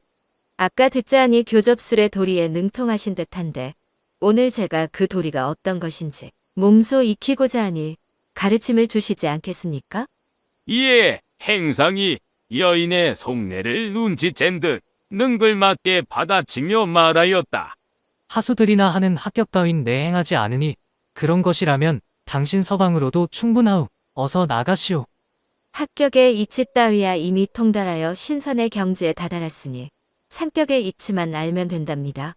그 단단한 뼈가 어찌 녹아내리는지 또 얼마나 큰 희열을 선사하는지 좀 깨우쳐 주시오. 행상은 여인의 교태에 못 이기는 척 스르륵 그녀를 눕히더니 이제껏 맛보지 못한 격식을 선사하며 갈고 닦아온 교접의 기술을 맘껏 뽐내기 시작했다. 이보시오. 어찌 상격의 이치는 잘 깨달아가고 있는 것 같소? 깨닫다 마다요. 이미 뼈는 스르륵 녹아 없어진 지 오래이고 살조차 가루가 되어 신선이 되어 하늘을 날아다니는 듯 하옵니다. 어허, 이리도 깨달음이 빠르시오? 그대는 깨달음이 보통 여인네들보다 빠르니 더 큰 깨달음도 쉽게 얻을 수 있을 터. 다시 한번 깨달아 보십시다. 자, 기술 들어갑니다. 은미나의 뼈가 하나도 남아나질 않겠어라. 그렇게 여러 번의 깨달음을 얻은 이후 여인은 바라던 대로 그 환정이 극에 달하며 상격의 진정한 맛을 알아보렸다고 한다. 다음 날이었다. 날이 밝자 주모는 간밤에 가르침에 감사함을 듬뿍 담아 아침상을 거하게 차려 행상의 방을 찾았다. 행상날이 안에 계십니까? 아침상 차려왔으니 어서 문 좀 여시오. 안에 없으시오? 그러나 이미 행상은 짐을 꾸려 떠난 뒤였다. 여인은 뜬모를 아쉬움에 텅 빈 방 안에 멀뚱멀뚱 앉아 방바닥을 손으로 쓰다듬으며 말하였다. 어젯밤이 아직도 생생한데 뭐 그리 급하시다고 말씀도 없이 사라지셨소 그려? 더 깊은 도리를 깨우치려면 아직 멀었는걸. 그렇게 한동안 허탈해하던 여인의 초땀 잃은 시선이 벽을 스쳐가는 순간이었다. 어젯밤 내내 기대어 깨우침을 받던 벽 한 귀퉁이에 이런 글귀가 적혀 있는 것이었다. 조선 어느 마을에 다녀가다. 행조. 여인은 깜짝 놀라 한동안 말을 잇지 못하는가 싶더니 말없이 애를 갖춰 벽을 향해 절을 할 뿐이었다. 행조가 도대체 누구였길래 여인은 그리 행동을 하였던 것일까? 전하는 바에 의하면 행조는 도교의 종교적인 수행법 중 하나인 방중술의 시조로 중국의 성의학서인 소녀경에도 등장하는 인물이다. 요리의 시조이기도 한 행조는 장수 음식을 챙겨 먹는 한편 방중술을 수행함으로써 불로당생의 단계까지 올랐으며 결국엔 신선이 되었다 한다. 특히 시공간을 초월해 여행하기를 즐겨하였으니 시대를 막론하고 그를 목격한 이들이 많다고 한다. 과연 그날 밤 여인의 뼈를 녹인 나그네가 신선 팽조였을까? 그것이 궁금하거나 말거나 어쨌든 사랑하는 여인의 뼈는 아껴주는 것이 아니라 녹여주는 것임을 명심하고 열심히 깨우침을 전파하도록 하자. 누가 잡아먹기라도 한답디까? 어찌 이리들 도망만 가시는 게요? 어느 마을에 곱단이라는 여종이 있었는데 일찍이 김조 씨의 집에서 허드레지를 애우며 살아온 지 올해로 벌써 20해가 되었다. 곱디고 운 하얀 얼굴은 마치 하얀 수련과 같았으며 가끔씩 흘리는 입가의 수줍은 미소가 뭔지 모를 묘한 호기심을 자극하니 마을 사내들 어느 하나 그녀를 탐내지 않는 이가 없었다. 그러던 어느 날이었다. 아침 일찍이 산책을 하고 돌아오던 김초씨가 담벼락 밑에서 훌쩍훌쩍 울고 있는 곱단이를 발견하였다. 곱단이 아니더냐? 내 여기서 왜 울고 있는 것이야? 김초시의 물음에 곱단이가 눈물을 훔치며 대답하였다. 마당쇠 놈 때문이 와요. 이놈이 저를 희롱하고 달아나 버리지 뭡니까? 그러자 순간 은큼한 생각이 든 김초시가 곱단이의 손을 은근슬쩍 잡으며 물었다. 이렇게 말이더냐? 그것보다 더 했사와요. 김초시가 이번에는 곱단이를 은근히 끌어안으며 말했다. 그럼 이렇게 말이냐? 그것보다 더 했지요. 김초시가 이번에는 곱단이의 위쪽 꼬리 속으로 손을 쑥 넣으며 느끼하게 말하였다. 그것도 아니면 이렇게 했겠구나? 그것보다 좀 더 했사와요. 그러자 김초시는 더욱 과감하게 곱단이의 속적삼 안으로 손을 쓱 넣더니 장난스러운 표정으로 말하였다. 그럼 분명 이렇게 하였겠구나? 곱단이가 순간 움찔하더니 김초시를 올려다보는데 그 눈빛이 예사롭지 않았다. 예, 바로 그렇게 했지요. 나리와 똑같이. 저런 천하에 몹쓸 놈이 있나? 그래서 가만히 있었단 말이더냐? 그때였다. 김초시의 말에 곱단이가 갑자기 김초시의 가랑이 사이로 손을 쑥 하고 넣더니 사내의 물건을 한 움큼 올려잡으며 말하였다. 그래서 저도 이렇게 마당쇠 아랫도리에 손을 쑥 하고 집어넣었지요. 그러자 김초시는 당황한 듯 식은 땀을 흘리며 뒤로 주춤주춤하는가 싶더니 그대로 꽁무니를 떼고 도망을 치는 것이었다. 이에 곱단이가 울부짖으며 말하였다. 아니, 왜 이리 도망을 가는 것이오? 누가 잡아먹기라도 한단 말이오? 어찌 이리 희롱만 하고 달아난단 말이오? 어찌 이리 사내들이 쫄보란 말이오? 그렇게 곱단이는 하루 종일 벽에 쪽을 치고 앉아 눈물만 흘리며 겁 많은 동네 사내들을 원망하였다 한다. 야사에 따르면 그 시기 조선 팔도 여기저기에서 꽃뱀 사기단이 기승을 부리니 하루가 멀다 하고 관아에 끌려오는 남자가 적지 않았다 한다.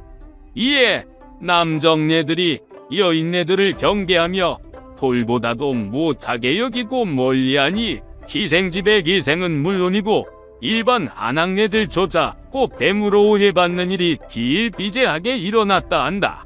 특히 혼기가 꽉 찬 여인네들의 원성이 하늘을 찔렀으니 조정에서는 한동안 곱단이같이 억울한 일을 당하는 저자가 생기지 않도록 각 고을에 특별 풍기관을 파견하여 음사의 풍속을 어지럽히는 꽃댐 사기단을 발본세곤 하는데 심혈을 기울였다는 놀라운 기록이 전해진다. 하여간 믿거나 말거나 과거나 지금이나 낯선 여자는 조심 또 조심하시기 바라는 바입니다. 억울하게 통정 누명을 쓴 처녀의 인생 역전 이야기. 옛날 서울에 한 생원이 살았다. 나이가 들어도 문과에 급제하지 못하고 매번 낙방을 거듭하니 해가 거듭할수록 가세는 기울 대로 기울어 갔으니 가난한 처지가 이루 말할 데가 없었다. 결국 하는 수 없이 지방의 한 읍내에서 훈장 일을 하며 겨우 생계를 이어나가고 있었는데 그런 생활이 이어진 지 5년이 지날 무렵 갑작스럽게 불상의 병을 앓더니 요절하고 말았다. 안타깝게도 생원에게는 아내와 올해로 18이 되는 딸아이가 하나 있었는데 이들은 졸지에 아비를 잃고 입에 풀칠조차 못하는 신세가 되었으니 주위 사람 모두가 이를 가여워하며 탄식할 따름이었다. 한편 평소 현명하고 아름다운 생원의 딸을 눈여겨보고 있던 이웃집 양반이 그 소식을 듣고 이때다 싶어 사람을 보내 정혼하고 혼례를 거행코자 하였으니 생원의 아내는 불행 중 다행으로 여기며 기꺼이 받아들이기로 하였다. 딸아, 너만이라도 배 곪지 않고 살아갈 수 있게 되었으니 이 어미는 죽어도 여한이 없구나. 하늘에 계신 너희 아버지께서 굽어 살펴주신 게 분명한 게로구나. 그러던 어느 날이었다. 관아에 잔심부름을 하던 읍내 이방의 아들이 갑자기 생원댁으로 들이닥쳐서는 터무니없는 말을 해대기 시작하는 것이었다. 이보시오. 댁 따님이 여러 번 나와 통하였다는 건 알고나 있으시오. 지금 듣자니 어떤 곳에 정원을 하였다는데 나에게 몸을 허락하여 놓고 그것이 가당키라도 한 일이겠소. 사내의 말에 처녀의 어머니가 기절초풍하며 흑빛 얼굴이 되어 딸에게 캐물었다.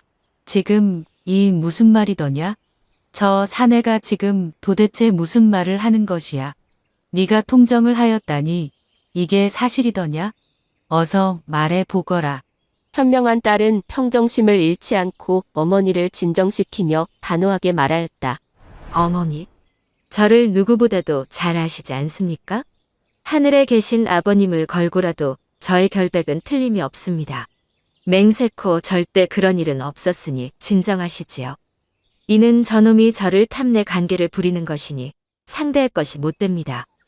또한 아버님이 돌아가시고 우리 집이 가난하다 하여 우습게 보고 우리를 능멸하려 드는 것이니 응당 관아에 고하여 그 죄를 물어야 할 것입니다. 그러더니 얼굴빛을 조금도 바꾸지 않고 그 즉시 관아에 가서 고발하였다.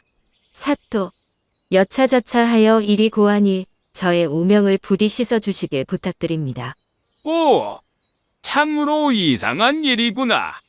내 차후 다시 부를 테니 이만 물러가 있거라. 처녀의 말을 들은 사또는 해괴하게 생각하여 한참 동안 고심을 거듭하였지만 명쾌한 판단이 서질 않자 그 사내를 불러 묻기 시작하였다. 내가 그 처자와 여러 번 상통하였다 하는데 그렇다면 그 처자의 용모를 소상히 알고 있을 터 내가 본 그대로를 묘사해 보거라. 거짓을 지어 말하면 살아남지 못할 것이야. 사또의 말이 끝나자 사내는 처녀의 용모를 거침없이 오하기 시작하였다. 잠시 후 사내의 말이 끝나자 사또는 처녀를 불렀다. 그리고 곰곰이 처녀의 위아래를 훑어보고선 더욱 난감해진 낯빛으로 깊은 한숨을 내쉬며 고개를 떨구었다. 저 사내의 말 어디 한 군데 틀린 곳이 없거늘 도대체 누가 거짓을 고하고 있는 것이란 말인가? 그렇게 난감해하는 사또의 속내라도 꿰뚫어 보는 듯 저 구석에서 간교한 웃음을 지으며 그 상황을 지켜보던 사내를 발견한 처녀는 이미 사내의 관계로 인하여 사또의 판결이 어려워진 것을 간파하고 사또에게 다가가 한 가지 청을 하였다. 사또, 한 가지 청이 있사온데. 오, 그래. 무엇인지 어서 말해 보거라. 처녀는 사또의 곁으로 다가가 나지막한 소리로 말하였다. 소녀의 왼쪽 가슴 밑에 큰 반만한 검은 점이 있고 그 점 위에 10여 개의 털이나 있사옵니다. 이것은 저와 어머니 이외에는 그 누구도 알지 못하는 사실이니 그가 소녀와 상통하였다 주장하니 반드시 알고 있을 것입니다. 사내에게 이것을 하문하여 주옵소서. 그러하더냐? 네, 알겠느니라. 그 말에 사또가 곧 사내를 불러 하문하였다. 내가 처녀와 상통하였다 하니 묻는 것이다. 처녀의 신체에 너만 알 수 있는 특별한 특징 같은 것은 없었더냐? 그러자 사내는 모든 것을 알고 있다는 듯 또 한 번 거침없이 대답하기 시작하였다. 네, 물론 알고 있습니다. 처녀의 왼쪽 유막 밑에 검은 점 하나가 있는데 그 크기가 큰 반만하고 10여 개의 털이 나 있습니다. 이는 빼도 박도 못하는 증거이니 현명한 판단을 내려주옵소서.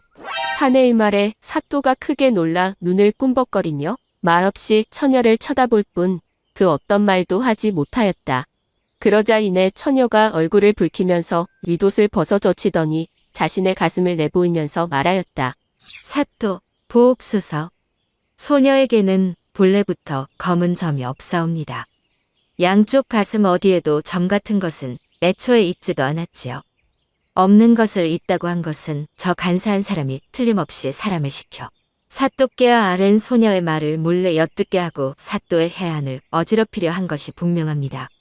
이것으로 미루어 보건대 조금 전에 소녀의 용모를 소상하게 말한 것도 사람을 시켜 사전에 저를 정탐한 것을 교묘하게 고해 바친 것이라 보여지옵니다.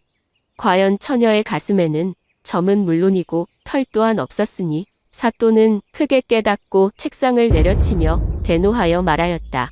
감히 나를 능멸하려 든 것이냐? 여봐라. 저놈을 당장 끌고 오거라. 그러더니 사내를 엄하게 신문하기 시작하였다. 도대체 어떻게 처녀와 내가 말한 대화의 내용을 알고 있었느냐? 이실직고하렸다.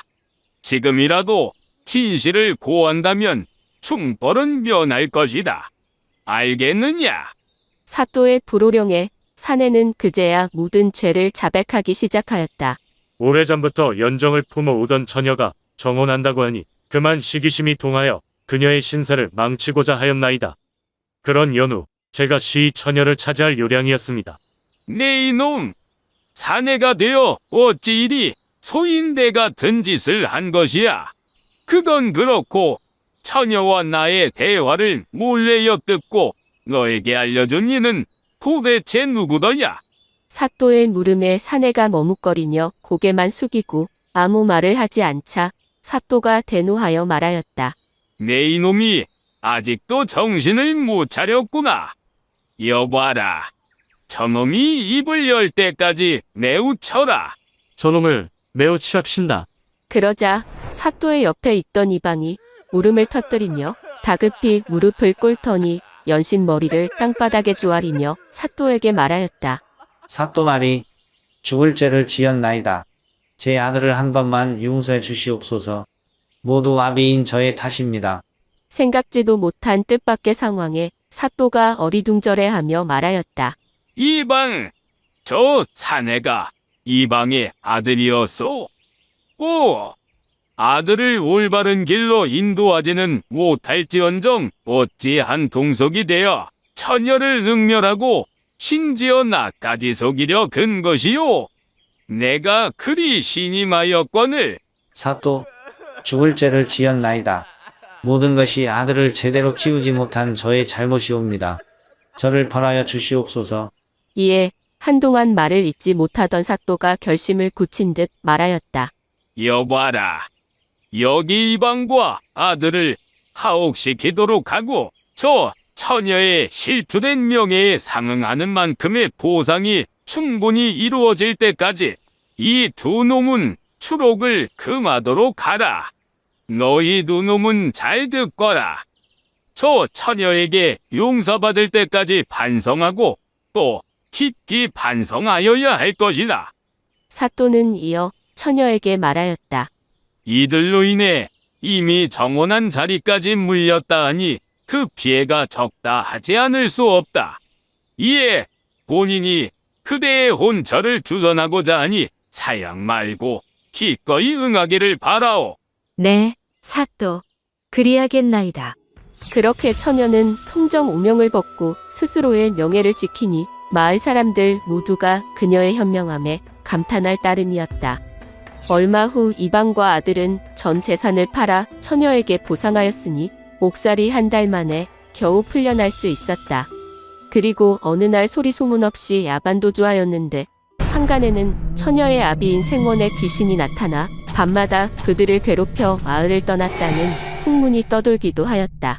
그리고 처녀는 사또의 주선으로 얼마 후 혼인하게 되었는데 일찍이 처녀의 현명함과 수려한 용모에 감복한 사또가 자신의 둘째 아들의 배우자로 그녀를 점찍었으니 다른 혼처가 나설까봐 겁이 난 나머지 재판이 끝나자 곧바로 정혼하고 혼례까지 거행하였으니 번갯불에 콩 볶아 먹는다는 말이 여기서 나온 듯하였다. 또한 그의 둘째 아들 역시 그녀를 매우 애지중지하였으니 하늘이 맺어준 인연이 바로 그 둘 사이를 말하는 듯하였다. 한편 처녀는 보상금 전액을 자신과 같이 아비를 잃고 어렵게 사는 마을 사람들을 위한 서당을 만드는 데 헌납하여 학문에 재능 있는 인재들을 교육하는 데 사용하였다. 훗날 이 처녀의 서당에서 배출된 과거급제자들이 한둘이 아니었으니 마을 사람들은 생전에 아비가 이루지 못한 일을 처녀가 대신 이룬 것이라 말하며 그녀를 높이 칭송하였다 한다. 재미있게 보셨나요? 인생은 한 방입니다. 언제 어떻게 행운이 찾아올지 모르니 우리 구독자님 모두 열심히 살아봅시다. 오늘 이야기는 여기까지입니다. 지금까지 시청해주셔서 대단히 감사드립니다. 다음 시간에 만나요.